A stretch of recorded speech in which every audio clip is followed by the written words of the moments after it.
Hello, and welcome back to the Deep Dive. Especially for those of you tracking daily current affairs for the UPSC exams, this is our focused look at April 12th, 2025, Part 2. Exactly. And remember, some topics might feel familiar. We might have touched on them before. Think of it as good revision, reinforcing those key concepts. Absolutely. Today, we've got quite a mix. We'll be unpacking the extradition framework, looking at India's military space capabilities, Diving into AI's impact on energy demand, which is fascinating, and even touching on some cultural and historical points like Navkar Mahamantra Divas. and a few other key updates, all relevant for your UPSC prep. So let's get started. First up, extradition. Right. So the UNODC basically defines it as the formal process where one country hands over an individual to another for trial or punishment. Pretty straightforward definition. But what makes an offense extraditable? Does it vary? It does, yeah. It mainly depends on whether there's a treaty between the countries. If there is a treaty, it usually lists specific crimes. If there isn't a treaty, India generally looks at whether the crime is punishable by at least 1 year's imprisonment in both countries. So a kind of minimum seriousness threshold, even without a specific agreement. Exactly. It ensures there's a common understanding of the crime's gravity. And within India, the main law governing this is the Extradition Act of 1962. I think it was updated in 93, too. That's the one. And the Ministry of External Affairs, the MEA, is the nodal authority. They handle all the requests, incoming and outgoing. And India has quite a few treaties in place already, right? Yeah, currently 48 treaties. Yeah. Key ones include Bangladesh Right. and USA, for example. But even with a treaty, it's not automatic. The government makes the final call. Precisely. The government of India has the final say, and importantly, that decision can be appealed. There's a judicial process involved. And globally, are there overarching frameworks or models? Well, there are UN models. There's the UN Model Treaty on Extradition from 1990, a model law from 2004, and also the UN Convention Against Transnational Organized Crime from 2000. So guidelines rather than binding laws for everyone. Exactly. They encourage cooperation and provide sort of a template for best practices that countries can adopt. Now, extradition sounds complex. What are some of the common, snags or challenges? One principle mentioned is double criminality. How can that be misused? Yes. Double criminality is fundamental. The act must be a crime in both countries. The challenge, or misuse, can happen when legal definitions differ slightly. How so? Well, an act might be a serious financial crime in country A, but maybe due to legal loopholes or different definitions, it's considered a much lesser offense, or perhaps not even a specific crime, in country B where the person has fled. So they can argue it doesn't meet the double criminality requirement. Exactly. It can be exploited. Another big challenge is just the time it takes, the procedures. The bureaucracy, I imagine. Documentation. Absolutely. Formal requests, evidence, translations, it all has to move through both countries' systems. It can be incredibly slow. And the fact that we don't have treaties with every single country must also be a limiting factor sometimes. Definitely. If someone flees to a non-treaty country, extradition becomes much, much harder, relying more on goodwill and specific arrangements, if any. Okay, let's touch on the core principles underpinning extradition.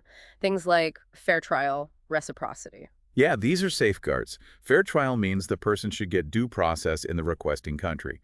Reciprocity is basically mutual cooperation. You extradite for us, we'll extradite for you. And double criminality we discussed. What about double jeopardy? That's key. You can't be extradited to be tried for a crime if you've already been definitively acquitted or punished for it elsewhere. Protects against repeated prosecution for the same offense. And the last one was special lady. The principle of special lady means you can only be tried for the specific crime you were extradited for. The requesting country can't suddenly add other charges later without the extraditing country's permission.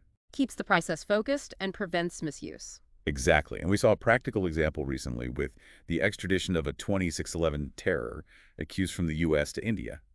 It shows the system can work despite the hurdles. A very significant case. Okay, let's pivot now to India's military space capabilities. Big news here.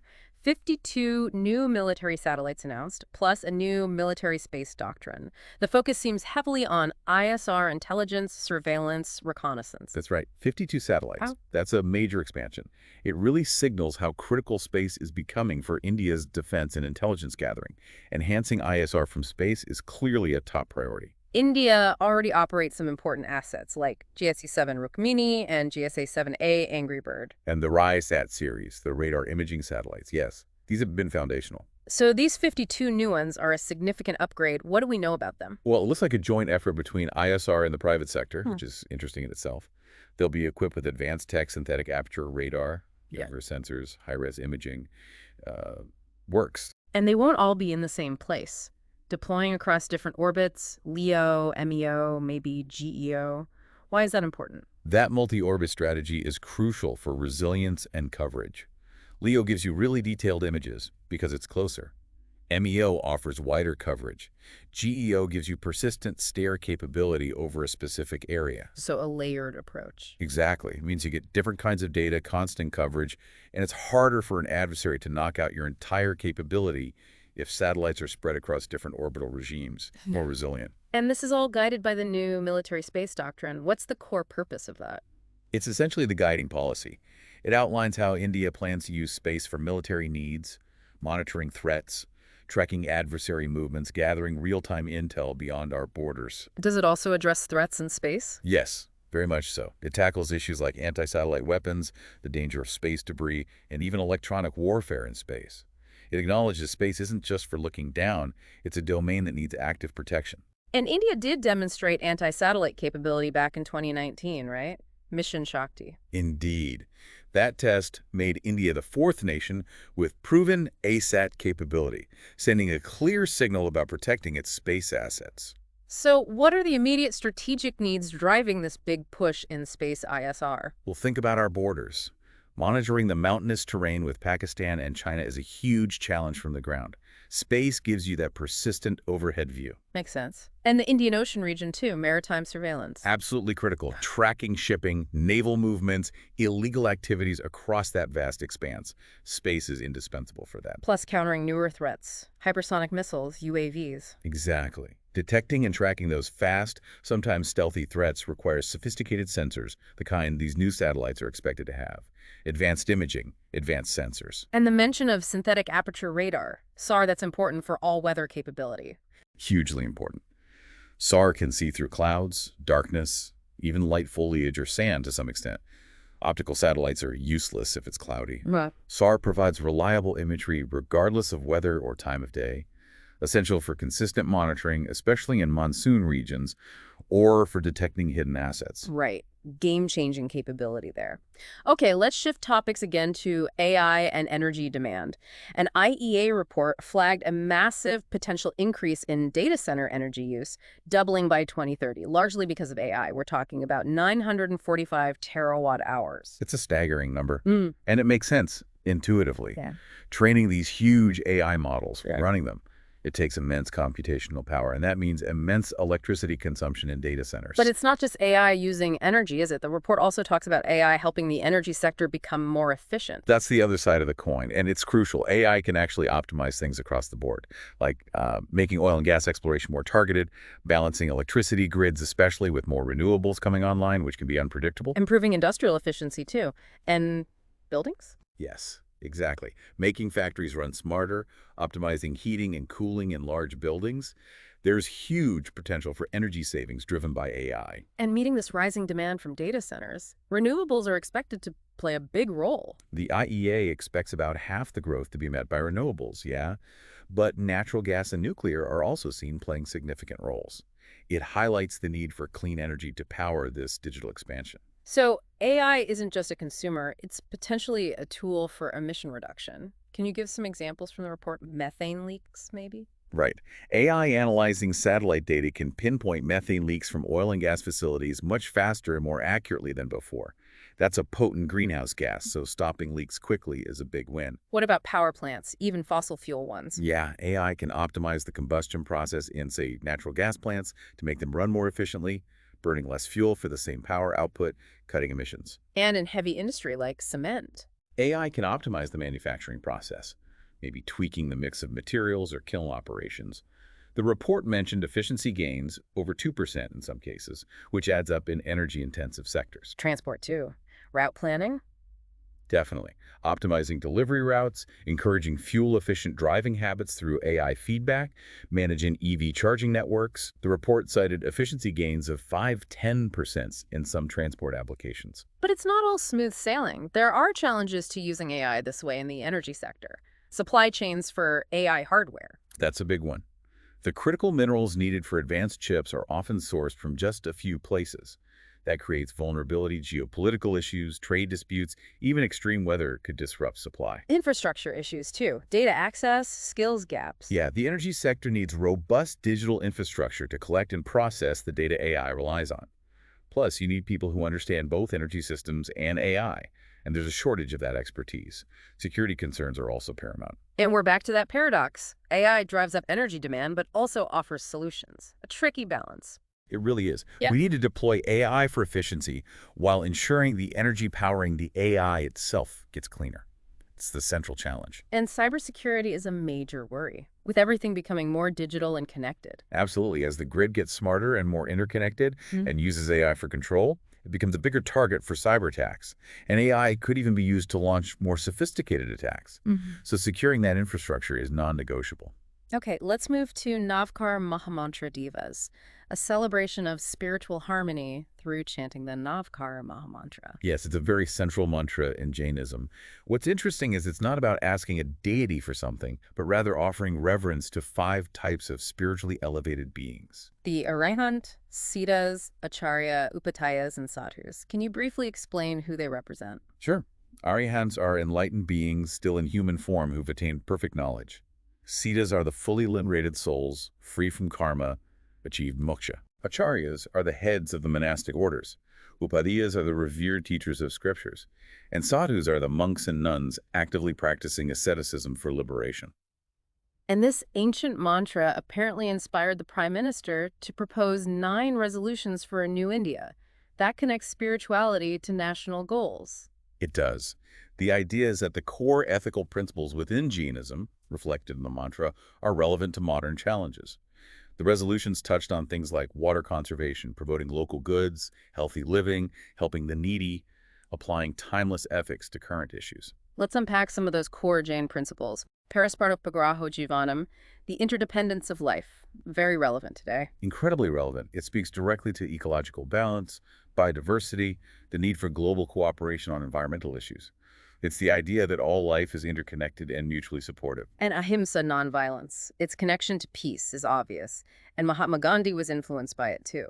Deeply influenced. Ahimsa in Jainism is very profound non-harm in thought, word, and deed. It's a powerful counter to conflict, hatred, and violence. Anekantavada, the doctrine of many viewpoints, seems vital in our polarized world. Absolutely. It encourages acknowledging that truth can have multiple facets, promoting empathy and open-mindedness instead of rigid dogma, helps prevent conflict arising from I'm right, you're wrong thinking. Aparigraha, non-possession, a challenge to consumerism. Definitely. It advocates detachment from material possessions, countering greed and materialism. It aligns well with ideas like mission life, sustainable, mindful living. And finally, satya, truthfulness, and asteya, non-stealing. Foundational ethics. Absolutely foundational for tackling corruption, exploitation, and maintaining ethical standards in business and society. Essential for trust and fairness. You can see why these principles are considered so valuable in shaping India's identity. They offer a deep ethical framework for navigating modern life. Okay, shifting now to international relations. India revoking the transshipment facility for Bangladesh exports. This was set up in 2020. Yes. The agreement allowed Bangladeshi goods heading to third countries, like in Europe or West Asia, to move through designated Indian land customs stations to Indian ports for onward shipping, designed to boost Bangladesh's exports. And India's official reason for stopping it. Logistical challenges. Congestion at Indian ports and airports, apparently, which they say was hindering India's own exports and being made worse by the transshipment traffic. But this comes amid some reports of maybe strained ties and remarks from Bangladesh's chief advisor about being the sole guardian in the Indian Ocean region, downplaying India's net security provider role. That context is certainly relevant. It suggests differing views on regional security roles.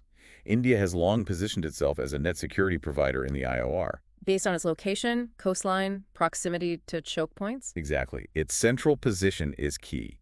Plus, initiatives like Mahasagar Vision 2025, building on the Sagar Doctrine, security and growth for all in the region.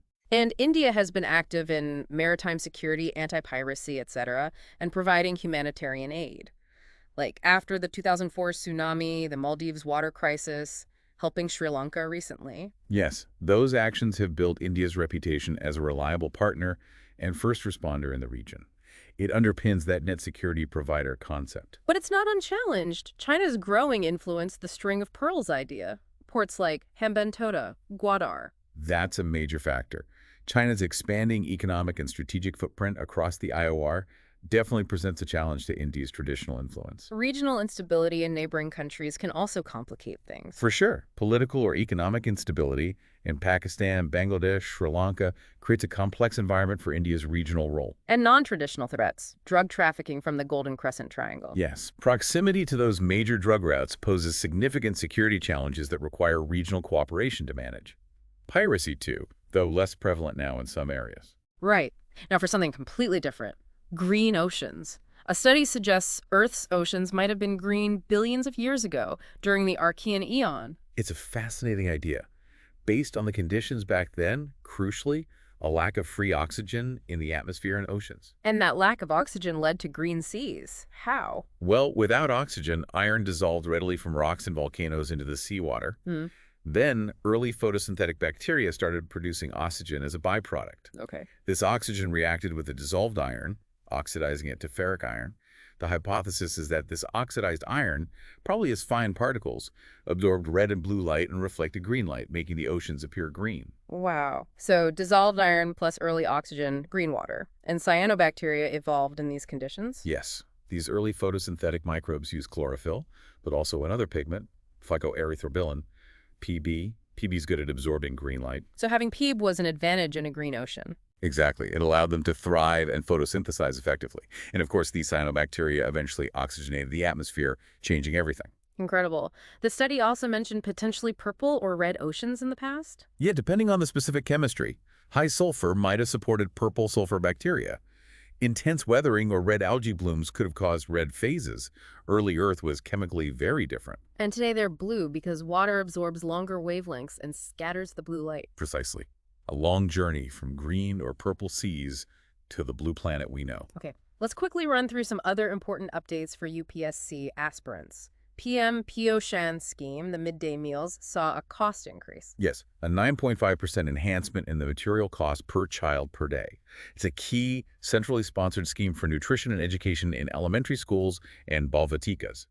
Initiatives like PM POSHAN also encourage community participation. A concerning report on vitamin D deficiency in India, 1 in 5 affected, linked to urban lifestyles, pollution blocking sun.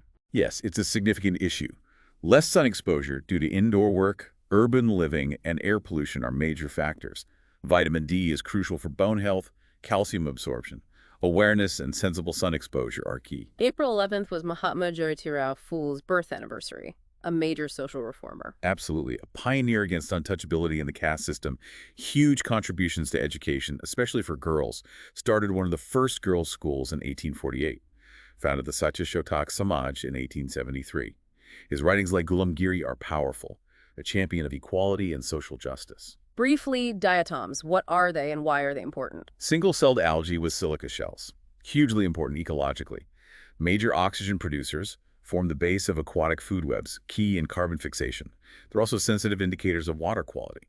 Some, like Pseudonychia, can produce toxins like domoic acid, affecting marine life. Particle physics news. CERN's LHCb experiment confirmed CP violation in baryons. What's the significance? CP violation is the asymmetry between matter and antimatter. Baryons are particles like protons and neutrons. Confirming this violation in baryons adds another piece to the puzzle of why matter survived the Big Bang when matter and antimatter should have annihilated each other. It helps explain why we exist. Tsunami zones in India. INCO5 says all coastal areas are prone. Yes, due to proximity to two major subduction zones, the Andaman-Nicobar-Sumatra Arc and the Makran Zone off Pakistan-Iran. These zones generate the large underwater earthquakes that trigger tsunamis. Coastal preparedness is vital. Carbon rights still no standard international definition. Correct. It generally involves two concepts: the right to own sequestered carbon, like in forests or captured CO2, and the right to benefit from trading those rights, emissions trading. Lack of a clear definition complicates global carbon markets. Arctic tundra biome losing its carbon sink capacity due to wildfires. A worrying trend. The tundra stores vast amounts of carbon in permafrost. More wildfires, driven by warming, release this carbon and damage the vegetation's ability to absorb more CO2. It could shift from a sink to a source of carbon. And finally, blue washing. What's that? It's like greenwashing, but for social and ethical claims. Companies overstating their commitment to social responsibility or ethical practices to look good, often deflecting from other issues. Pinkwashing is similar, but focuses on leveraging LGBTQ+ support for PR deceptive marketing tactics. Right, so that wraps up our deep dive for April 12th, Part 2. As you can see, so many connections: space impacting geopolitics, AI impacting energy, ancient philosophy impacting modern goals. Seeing those links is key for UPSC prep. Absolutely. It's about synthesizing this diverse information, not just knowing isolated facts. That's the higher level of understanding needed. So here's a final thought to consider. Thinking about that revoked transshipment facility for Bangladesh, amidst the shifting dynamics in the Indian Ocean, what might be the ripple effects on India-Bangladesh ties and maybe even broader regional trade patterns down the line? Something to mull over. A good question indeed. We really hope this deep dive has armed you with useful insights for your UPSC preparation. If you found it helpful, do give us a like and please subscribe for more analysis like this. We'll be back soon with the next deep dive. Keep up the great work with your studies.